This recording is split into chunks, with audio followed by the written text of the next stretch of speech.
Très performant depuis la trêve de septembre avec les résultats positifs qui vont avec, l'OM sort maintenant d'une semaine très compliquée en s'inclinant 2-1 à Lisbonne et à Lens quelques jours plus tard, deux matchs qui avaient pourtant bien commencé avant de basculer à la suite d'erreurs individuelles qui viennent plomber l'équipe. L'OM entame maintenant une semaine très importante, une semaine qui doit permettre à l'OM de repartir sur une dynamique très positive avant de recevoir l'Atalanta en Ligue des Champions.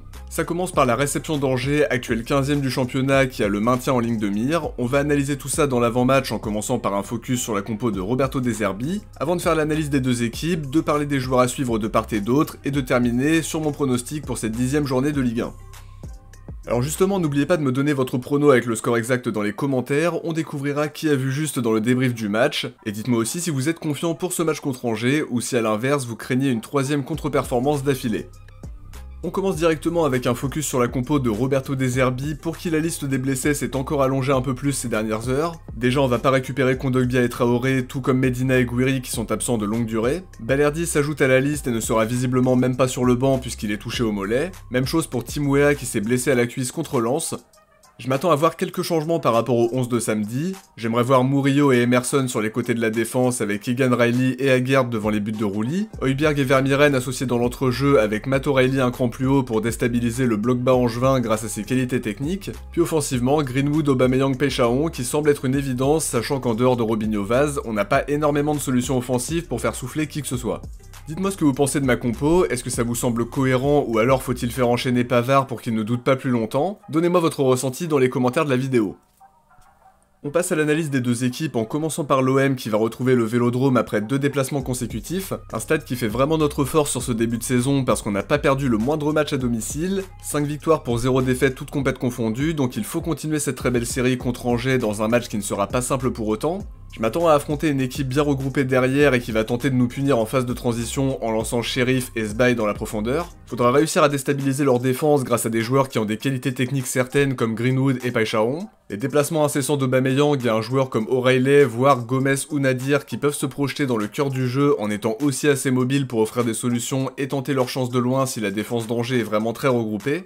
Faudra aussi mettre de l'intensité, de l'impact physique et du pressing pour gêner leurs centraux et leurs gardiens qui sont capables d'erreurs de relance qui nous offrent des situations dangereuses comme on a pu le voir quand ils ont joué Strasbourg. C'est pas une équipe qui prend de lourdes défaites systématiquement, mais si on marque assez tôt on peut vraiment leur poser de gros problèmes. C'est en tout cas un match hyper important parce qu'on sort d'une semaine catastrophique en termes de résultats. Alors oui, tout n'était pas négatif, sachant qu'on a vu de belles séquences de jeu, mais comme l'a très bien dit Roberto De Zerbi en conférence de presse, si le jeu n'est pas finalisé par un résultat, ça sert à rien. Ça n'empêche qu'il y a quand même des raisons d'être optimiste quand on regarde le contenu des dernières semaines, mais on peut pas se contenter de faire une bonne mi-temps ou une bonne demi-heure de jeu, faut montrer de la régularité sur 90 minutes, et surtout ne pas se saborder sur une erreur individuelle qui vient plomber tout notre momentum. À l'heure actuelle, faut surtout pas tout remettre en cause et s'inquiéter outre mesure, mais le vrai baromètre ça va être la semaine qui vient de commencer. Si on prend 6 points contre Angers et Auxerre, ça effacera un peu les inquiétudes de la semaine dernière. Ça nous permettra de bien préparer ce match face à l'Atalanta qu'il faudra absolument gagner pour se mettre sur le chemin de la qualif. Donc on veut voir une grande équipe marseillaise sur les 2 prochains matchs pour reprendre un maximum de confiance et recevoir l'Atalanta dans les meilleures dispositions possibles. On enchaîne avec l'analyse du SCO d'Angers qui est actuellement 15ème du championnat avec 9 points au compteur dans une fin de classement très resserrée puisqu'il y a que 4 points qui séparent le 10ème et le 17ème, même si Metz est déjà un peu distancé avec seulement 2 points au compteur. Pour revenir à Angers, c'est la plus mauvaise attaque du championnat avec 6 buts inscrits à égalité avec Metz. En revanche, ils encaissent quand même moins de buts que leurs concurrents pour le maintien et même moins de buts que certaines équipes mieux classées, donc c'est vraiment leur difficulté offensive qui leur pose problème. Sur les matchs que j'ai vus, ils savent construire des occasions franches, mais le souci c'est que ça manque de réalisme à la finition. Sur leurs 5 derniers matchs, ils ont d'abord perdu 1-0 à Lyon sur un but de Tessman à la suite d'un corner. Ils ont concédé pas mal d'occasions, mais ont pu s'en remettre à un très bon Hervé Kofi, tout en sachant qu'ils ont aussi eu 2 grosses occasions en fin de match pour égaliser. Ensuite, ils ont perdu 2-0 à domicile contre Brest dans un match où ils ont eu les meilleures occasions de la deuxième mi-temps, mais c'est la première période qui leur fait défaut en encaissant un but de Labo Lascari après un très bel appel dans la profondeur, et le deuxième par Del Castillo sur penalty. À côté de ça, le match contre Strasbourg était à sens unique, défaite 5-0 en étant ultra dominé et coupable d'erreurs individuelles comme les relances manquées de Kofi et Blumla, mais aussi de Karlens qui se foire totalement sur l'action du 2-0, même si à côté il y a un Kofi qui a été globalement performant sans pouvoir toutes les sortir bien évidemment, mais on va en reparler. Plus positivement, ils ont pris le point du nul contre Monaco, un match où ils ont eu plusieurs grosses occasions en manquant de réalisme. Après, Monaco a ouvert le score grâce à Balogun et Angers a égalisé grâce à Sidiki Cherif qui fait l'appel parfait dans la profondeur et qui est servi par son latéral gauche d'une passe qui a cassé plusieurs lignes. Au dernier match, ils ont battu Lorient 2-0 à domicile. Le premier but, c'est Amin Sbaï qui se protège et qui lance parfaitement Prosper Peter qui finit parfaitement, et Cherif qui se défait de Talbi sur le côté droit et qui termine dans un angle compliqué. Un match aussi marqué par le penalty arrêté par Kofi pour éviter de relancer les Lorientais à 1-0. Maintenant sur le bilan, c'est une équipe qui a énormément de mal à l'extérieur avec une moyenne de 0,25 points par match. Ils n'ont jamais gagné en dehors de leur base et ont dû se contenter d'un match nul à côté de 3 défaites. À domicile, c'est plus positif avec 2 victoires, 2 nuls et une défaite pour une moyenne d'1,60 points par match qui illustre parfaitement le très gros décalage entre les réceptions et les déplacements. Sur le système, Alexandre Dujeu évolue principalement en 4-2-3-1 ou en 4-3-3. Il a déjà tenté le 3-5-2 contre Paris où il ne s'était incliné qu'1-0, mais aussi le 4-4-2 qui n'a lui pas porté ses fruits lors de la défaite contre Brest.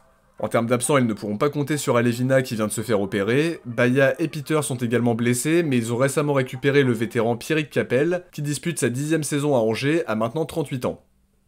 Sur les joueurs à suivre, on commence par Egan Riley qui pourrait être titulaire pour la première fois depuis Lyon en l'absence de Balerdi. C'est un défenseur que j'ai trouvé prometteur pendant la prépa et qui a été plutôt satisfaisant sur ses premières apparitions en match officiel. Ça permettrait de concerner tout le monde et de lui donner l'opportunité de marquer des points tout en faisant souffler Pavard qui sort d'une semaine très compliquée avant de le retitulariser ce week-end contre Auxerre. A voir s'il sera vraiment titulaire, mais si c'est le cas, on sera bien évidemment très attentif à sa prestation. Au milieu, je vais dire Matt O'Reilly qui a montré de bonnes choses sur ses premiers matchs mais qui sort d'une entrée décevante à Lisbonne et d'un match très timide contre Lens. S'il joue dans un rôle plus avancé mercredi, on attendra qu'il fasse les bons décalages, qu'il se projette et qu'il tente aussi sa chance de loin parce qu'il a les qualités pour que ça fasse mouche. C'est un match où il peut se montrer impactant et on attendra une bien meilleure prestation que ses 2 derniers matchs.